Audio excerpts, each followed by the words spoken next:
खेसारी लाल यादव ने जो अफेयर गाना गाया था मालिक मूवी में, वो सॉन्ग आज रिलीज कर दिया गया है। आप लोग सही सुन रहे हैं, और रिलीज कर दिया गया है। जो खेसारी लाल यादव को बोल रहे थे कि मालिक मूवी में खेसारी लाल यादव को थप्पड़ मार के बाहर कर दिया गया है। खेसारी लाल यादव का विरोधियों को जल ही रहा होगा, क्योंकि खेसारी लाल यादव का सॉन्ग पर, अफेयर सॉन्ग पर राजकुमार राव ने क्या ही गर्दा तरीके से डांस किया गया है।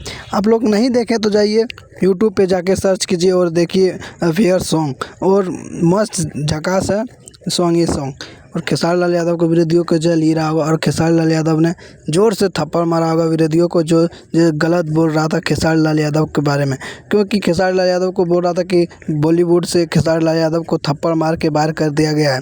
और खेसारी लाल यादव ने उन सबको ज़ोर से थप्पड़ मार दिया और दिखा दिया कि आप देख लीजिए, हमको बॉलीवुड से बाहर नहीं किया गया है। और राजकुमार राव ने क्या ही गंदे तरीके से डांस किया गया है खेसारी लाल यादव का सॉन्ग, अफेयर सॉन्ग पे। और कैसा लगा मेरा वीडियो कमेंट करके बता दीजिएगा, और फिर मिलेंगे अगले वीडियो में कोई नया अपडेट लेके, और मेरे चैनल को सब्सक्राइब कर लीजिएगा। जय हिंद, जय भारत।